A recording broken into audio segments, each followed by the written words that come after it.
Rodney Collin. La teoría de la vida eterna. 12. La transfiguración al mundo electrónico. ¿Cuál es la naturaleza de esta inmortalidad consciente? Primeramente debemos distinguir con toda claridad entre la posibilidad de una inmortalidad consciente y la de una inmortalidad inconsciente. Una roca que dura por 10.000 años en la misma forma, es inmortal en relación con el hombre, pero su inmortalidad es inconsciente. La permanencia del infierno es una inmortalidad semejante. Por tanto, no es la inmortalidad en sí misma lo que es deseable. En verdad, nadie que no sea extremadamente simple deja de entender que hay algo indeciblemente horrible en la idea de una inmortalidad de nuestro cuerpo actual o nuestro estado de cuasi inconsciencia.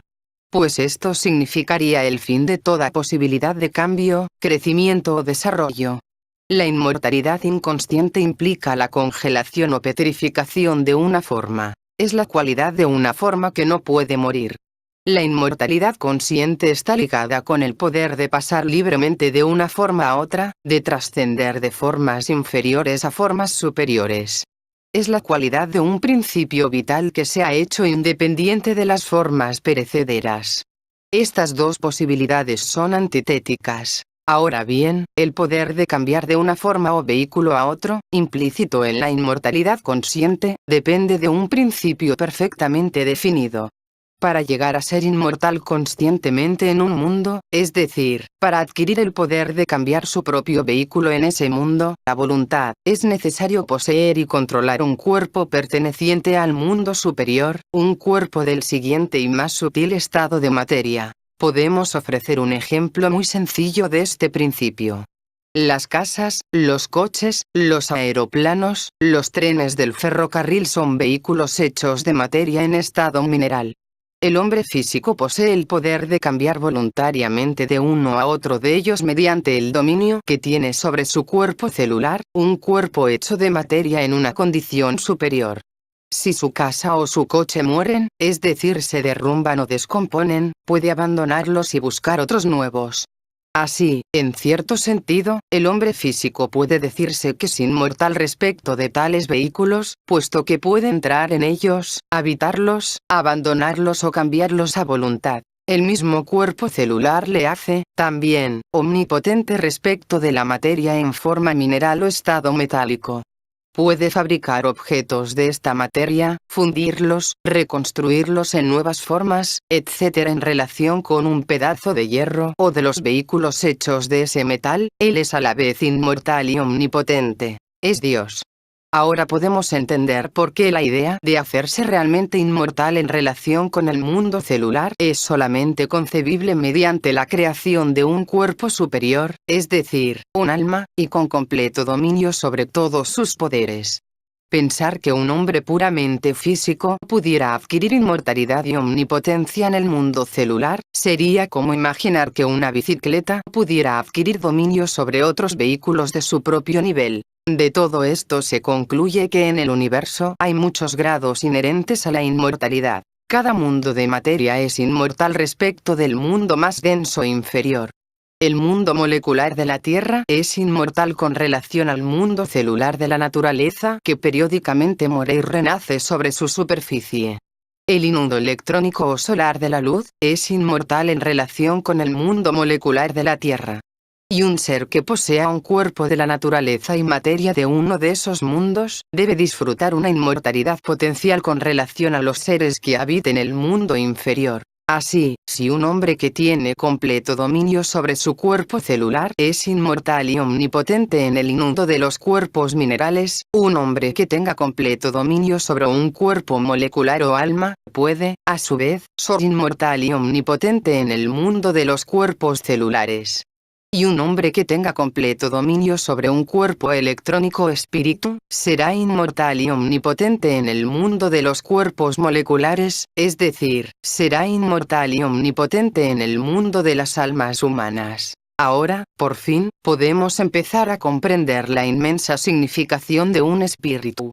Pues el hombre que haya sido capaz de hacer o adquirir un cuerpo permanente de esta energía divina que a los hombres ordinarios solo se presenta como un relámpago en el momento de la muerte, será un hacedor de almas humanas.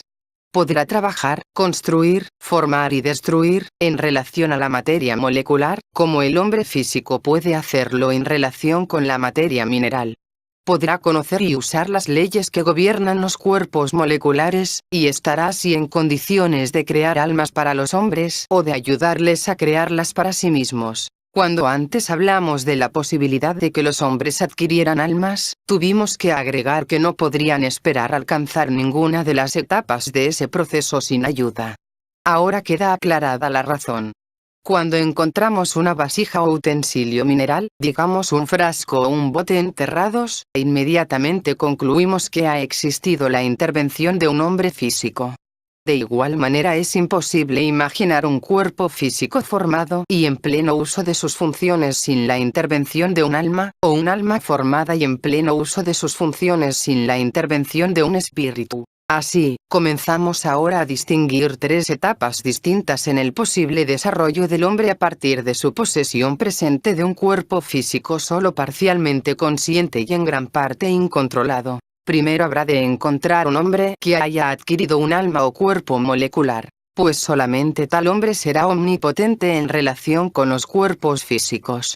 Solo tal hombre podrá comprender las leyes que se refieren a los cuerpos celulares, reconocer defectos y deformidades, prescribir la muy complicada serie de ejercicios y choques físicos, mentales y emocionales necesarios para producir la energía nerviosa necesaria, romper hábitos internos y externos, y hacer al cuerpo celular, normal, dominado, sensitivo y en pleno uso de sus funciones. El verdadero trabajo de un hombre con alma será, por lo tanto, reformar a los hombres físicos, hacerles normales. Podrá dirigir una escuela de normalidad, pues es un principio el que solo los normales pueden desarrollarse, solo los normales pueden llegar a ser supernormales. Además, él puede quizá enseñar a sus discípulos la teoría de la adquisición de un alma. Puede ayudarles a desarrollar la voluntad, la percepción, la unidad y la conciencia que, como hemos visto, son esenciales para esa tremenda tarea. Pero no podrá dotarlos de almas. No podrá trabajar directamente en el mundo molecular. Solamente un hombre que posea un espíritu podrá crear y conformar almas, así como el hombre que posea un alma puede formar y conformar cuerpos. Tal hombre trabajaría con hombres que hayan logrado llegar a ser físicamente normales y en los que almas embriónicas han comenzado a crecer, y él podrá formar, desarrollar y educar esas almas. Podrá dirigir una escuela de almas, de cuyas condiciones y circunstancias muy poco podemos imaginar. Finalmente tenemos que suponer escuelas para la adquisición del espíritu, cuya conducción y trabajo no podemos ni imaginar. Solo un aspecto de tales escuelas es concebible para nosotros y nos concierne. Un candidato debe ya poseer un alma madura. Y la adquisición de un espíritu por tal hombre puede relacionarse con la posibilidad de dotar a sus discípulos con el alma que él ya posee. Esa será su prueba. Debe poner a alguno en su lugar. Esta idea nos revela uno de los principales principios relacionados con la creación de cuerpos nuevos y el consecuente cambio de lugar en el universo. Igualmente revela por qué tal tarea es tan extraordinariamente difícil. Como todo nuestro estudio ha tendido a demostrar, el universo todo es sólido, es un todo completo formado por la repetición de todas las cosas en su propio lugar. Así que, para que un objeto deje su lugar, digamos un hombre que abandone su lugar en el mundo celular y adquiera un lugar permanente en el mundo molecular, dos cosas son necesarias. Primero, algún lugar en el mundo molecular debe ser desocupado, para hacerle sitio. Y segundo, algún hombre procedente del nivel inferior de comprensión debe ocupar el lugar que él mismo desocupa. Además, aunque no podamos imaginarnos cómo sucede, el proceso debe continuarse fuera de nuestra vista tanto arriba como abajo. Toda una cadena de hombres debe moverse, cada uno al lugar que el otro deja.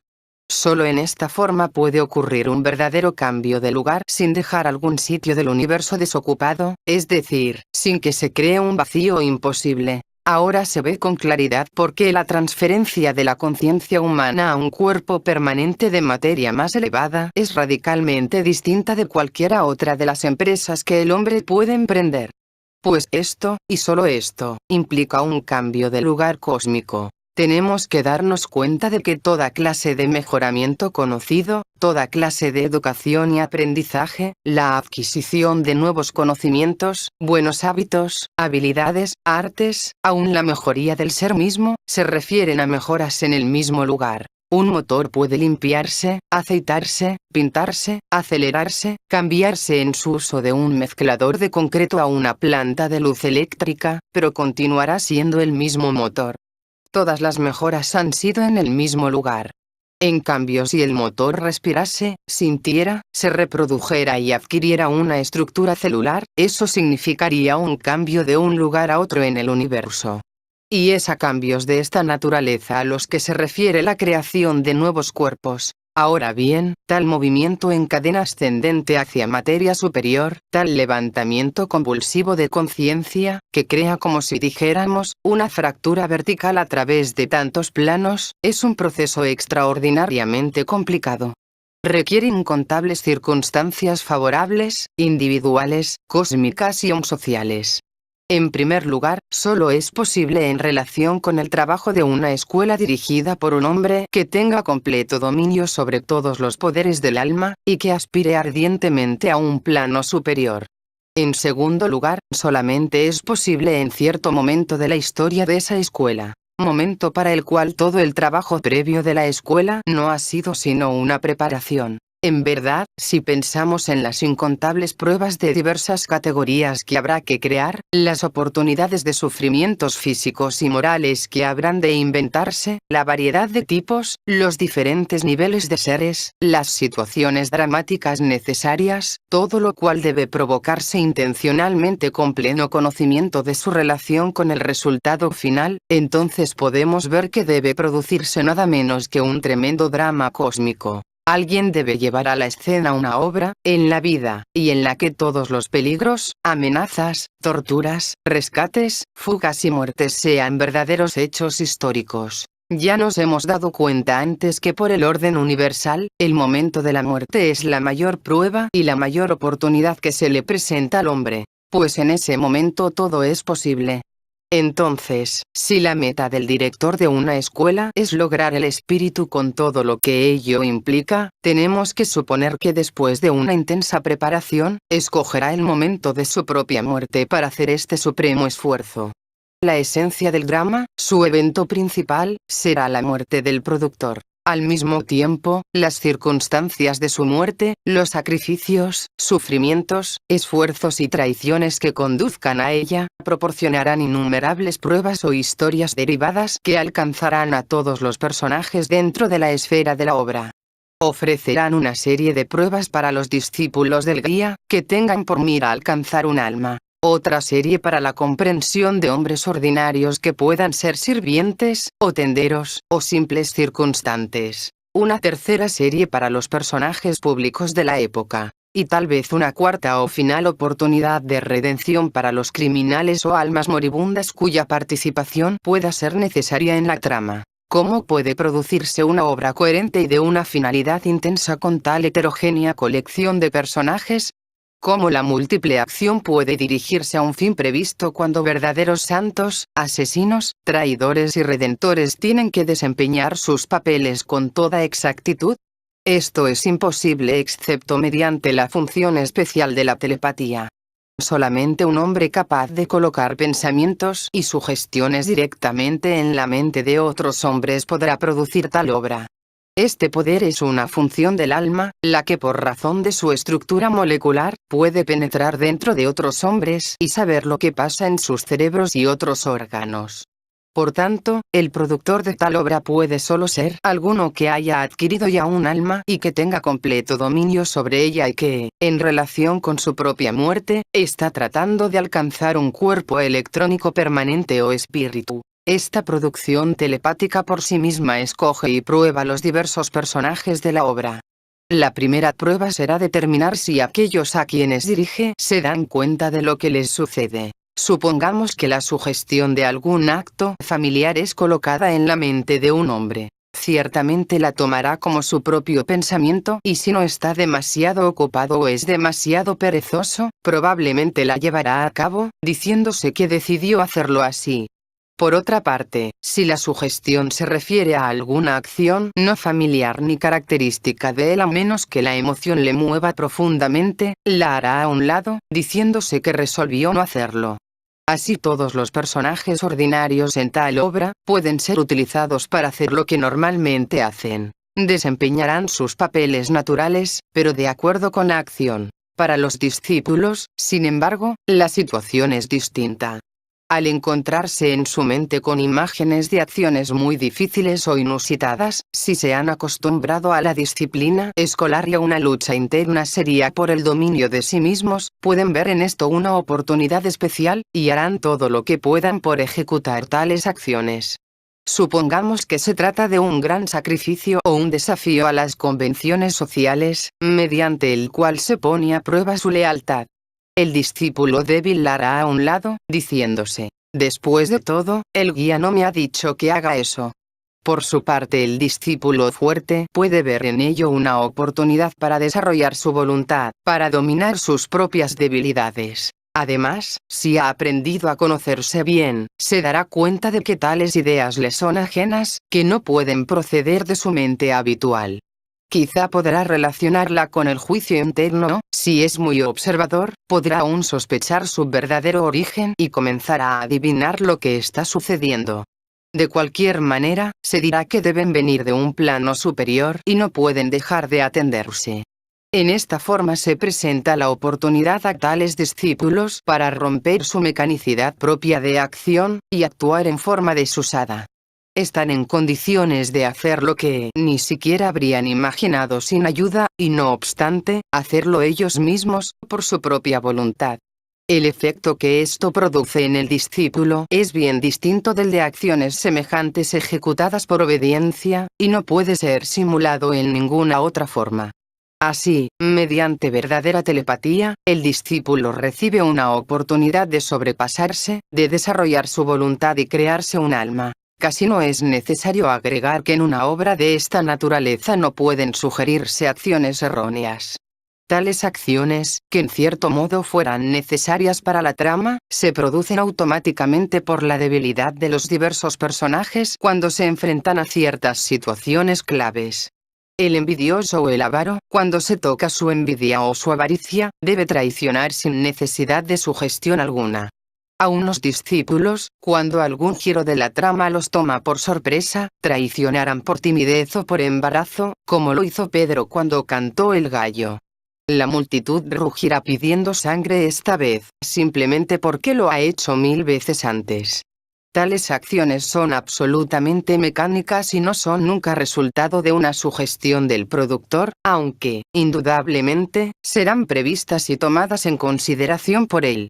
Puede aún suceder que, conociendo la principal debilidad de un discípulo, el productor origine alguna situación externa a propósito, para poner de manifiesto su debilidad en forma casi irresistible, en tanto que al mismo tiempo sugiere telepáticamente al discípulo la forma de vencerla. De esta manera puede producirse la tremenda fricción interna necesaria para la adquisición de un alma. Algunos argumentos de tales obras han llegado hasta nosotros conservados en la masa de escrituras más filosóficas. ¿Cuántas obras que no se han registrado han sido ejecutadas, y cuántas no han pasado aún de la etapa preliminar de los ensayos? No lo sabremos nunca. Pues, aunque estos dramas pueden escenificarse abiertamente, es un hecho extraño que ningún registro de ellos persiste nunca, excepto aquel conscientemente elaborado y dado a conocer. Si los productores no están listos aún para registrar, la actuación permanece desconocida. Quizá la relación más clara se encuentra centrada en las figuras de Buda, de Milarepa y de Cristo. La relación budista conocida por el libro de la Gran Muerte parece muy incompleta y editada en forma cuando ya casi toda espontaneidad de una representación real y viva había desaparecido. Los episodios finales de la vida de Milarepa, por el contrario, son muy vividos y contienen algunas variantes interesantes del drama cristiano. Pero es este último, el Evangelio, el que, por lo menos para el Occidente, debe constituir el ejemplo perfecto, la actuación clásica, como si dijéramos, de tal obra. Hay otras diferencias. Por diversas razones, tanto el Buda como Milarepa produjeron sus dramas sobre un fondo de simpatía, en países donde las ideas ocultas eran altamente reverenciadas y en épocas en las que tal vez por razones cósmicas los hombres se encontraban en un estado receptivo poco común. El ambiente del drama de Cristo es mucho más familiar. El punto avanzado estratégico de un gran imperio burocrático, funcionarios nerviosos y una multitud irresponsable, opresión política y la sombra de la revuelta, todo esto está muy lejos de ser simpático. Sin embargo, muestra que la posibilidad de un desplazamiento a través de los planos de conciencia y que puede en último resultado afectar a miles o millones de hombres, no depende en absoluto de las condiciones que bajo un punto de vista ordinario llamaríamos favorables. Aun lo que en la vida se considera comúnmente como el mal, puede utilizarse como el punto de apoyo de una palanca para dar a las fuerzas superiores una adquisición sobre la cual trabajar y lograr sus finalidades. A pesar de la diferencia de ambientes, los tipos de este drama aparecen con caracteres de permanencia. El centurión romano, quien de pronto penetra en el significado de la crucifixión política y exclama: «En verdad este hombre era el Hijo de Dios», es el mismo personaje del carcelero de Sócrates quien al traerle el veneno pide perdón al más noble y más gentil y mejor de todos los que jamás llegaron a este lugar. Al mismo tiempo, cada papel puede ser desempeñado con diferencias individuales dependientes de un actor particular en una producción particular. El mesonero que sirve a Buda el alimento descompuesto que le causa la muerte, aparece como un personaje de importancia muy secundaria, cuya acción crítica es casi una equivocación. En el drama cristiano, por otra parte, Judas es la personificación del mal y aun cuando al final se arrepiente, todavía tiene que ahorrarse. Y sin embargo, aún aquí, hay una curiosa sugerencia de colusión en la última cena y en la expresión del Cristo en el momento de la traición: «Amigo, ¿a qué vienes?». Y este papel recibe un giro enteramente nuevo en el drama de Milarepa, cuando el pundit celoso, después de causar el envenenamiento del santo, irónicamente pide sufrir la agonía causada y habiéndosele transferido una pequeña parte de ella, se convierte, abandona sus riquezas y se hace un discípulo devoto. He aquí un ejemplo de cómo un papel aparentemente de villano puede desempeñarse en tal forma que prepare al actor para un papel distinto la próxima vez. Debemos aceptar la idea de que en todos los dramas de esta naturaleza, cada actor consciente tiene que aprender a desempeñar todas las partes, con la idea de que algún día estará en condiciones de representar él mismo el papel principal. En el drama del Evangelio, por ejemplo, hay muchas insinuaciones de que San Juan, el discípulo a quien Jesús amó, el único que se quedó a su lado en la crucifixión, a cuyo cuidado dejó Jesús a su madre, cuyo Evangelio revela la más profunda comprensión emocional, y sobre todo, quien más tarde, cuando ya anciano en Palmos, él mismo describió las experiencias de un cuerpo electrónico, fue por decirlo así, el suplente del papel de Cristo. Todos esos papeles, no obstante, son solamente subsidiarios. El verdadero significado de la obra debe buscarse en la transfiguración del personaje principal al mundo electrónico, la adquisición de un espíritu. Y todos los acontecimientos y manifestaciones milagrosos que siguen a su muerte pueden, en cierto modo, considerarse como demostraciones de que la obra ha tenido éxito, que el tremendo milagro se ha efectuado. El colosal desplazamiento a través de todos los planos de la materia, la fractura vertical a través de todo el universo, que es necesaria para esta transfiguración, parece repercutir no solamente hacia arriba hasta el cielo, sino también hacia abajo al mundo mineral, al infierno mismo. A su muerte, Jetsun mostró el proceso de fundir el cuerpo físico con el reino de la eterna verdad, el cielo despejado pareció hacerse palpable con colores prismáticos, hubo profusas lluvias de flores, música de melodía arrebatadora, y un delicioso perfume, más fragante que cualquier esencia terrena, se extendieron por el aire, los dioses y los hombres se encontraron y conversaron, así que, por el momento, habían regresado a la edad de oro. Cuando Buda, el sublime, murió, en el momento en que abandonó esta existencia, se produjo un formidable y aterrador terremoto, y los truenos del cielo estallaron. Mas Jesús, habiendo otra vez exclamado con grande voz, dio el Espíritu. Y he ahí, el velo del templo, tiempo, se rompió en dos, de alto a abajo, y la tierra tembló, y las piedras se hendieron, y se abrieron los sepulcros, y muchos cuerpos de santos que habían dormido, se levantaron, y salidos de los sepulcros después de su resurrección, vinieron a la santa ciudad, y aparecieron a muchos. Todo esto confirma la idea de que algún tremendo dolor de parto que alcanzó a todos los ámbitos del universo, ha tenido lugar. Una fractura se ha producido a través de todos los planos de la materia y a través del tiempo mismo por la directa intervención de la energía electrónica. A través de esta ranura, la percepción del hombre ordinario puede, por un corto tiempo, ver hacia los mundos superiores y hacia el pasado y el futuro. Y a través de ella, para todos los seres, hay ahora un camino de fuga que no existía antes. Posteriormente se efectúan milagros de distinta categoría. Casi todos los milagros atribuidos a Cristo durante su vida se refieren a curaciones o normalizaciones del cuerpo físico. La curación del hijo del noble de Cafarnaún, de los 10 leprosos, la del ciego y la de la mujer que sangraba, todas ellas se refieren a normalizaciones de naturaleza física, tales como serían de esperarse de un hombre con alma, que disponía de un completo dominio sobre las funciones de un cuerpo molecular y cuya labor era la creación de hombres normales. Sin embargo, los milagros posteriores a la crucifixión, son de distinta naturaleza. El Cristo pudo entonces proyectar un nuevo cuerpo físico, o muchos de ellos en diferentes lugares, después de que su cuerpo original había sido destruido.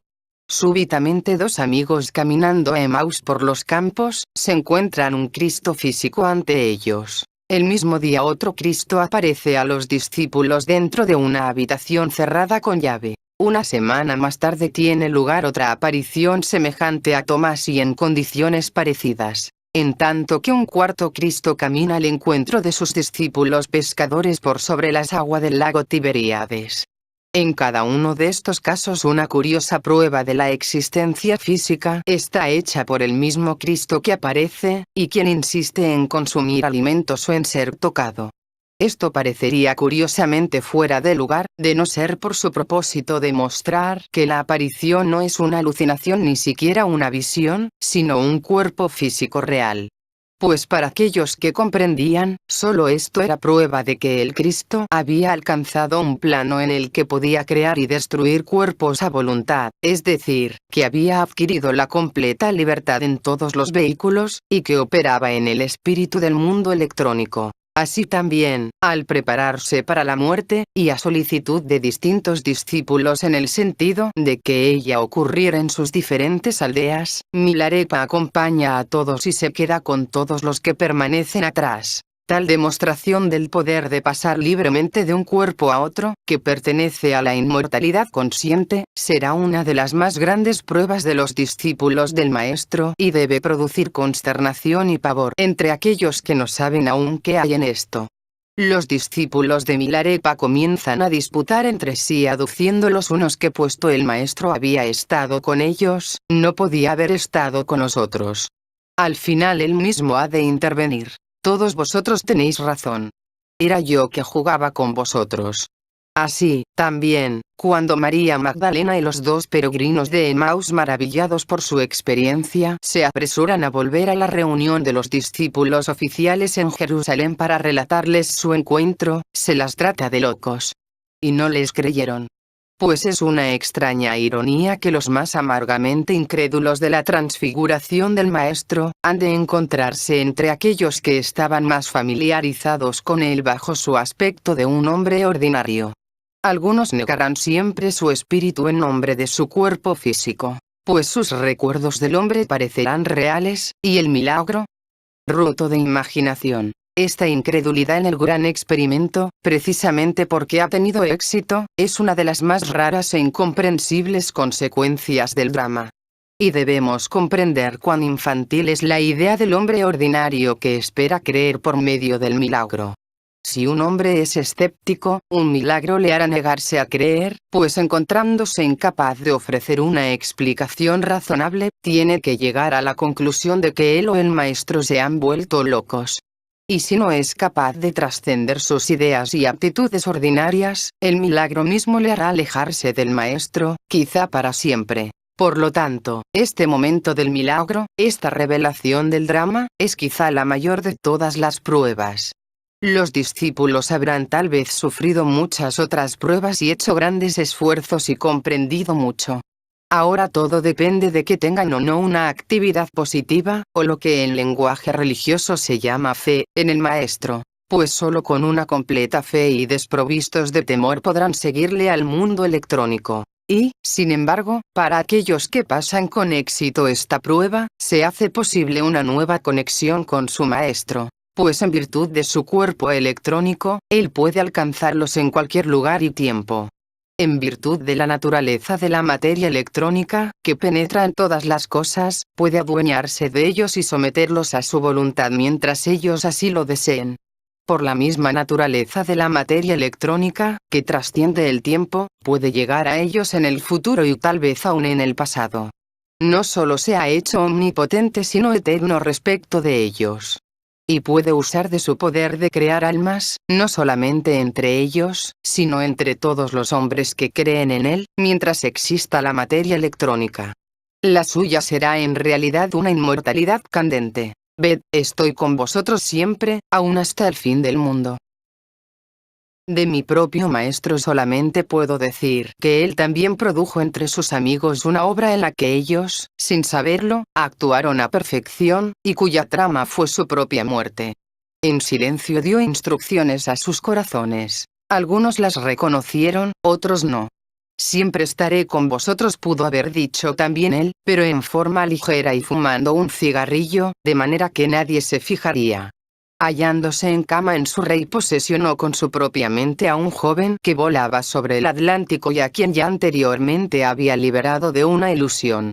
Aquella mañana, ya muerto, caminó con un viajero, cruzando el puente de Londres, y a otro que iba manejando un automóvil le mostró la naturaleza del universo. Sin embargo, estas relaciones son difíciles de creer. Sea por tanto testimonio de lo que él logró, el presente libro, escrito el año siguiente de su muerte, de conocimiento no merecido por mí. Comprenda aquel que pueda comprender. Pues así es. 19 de noviembre de 1948.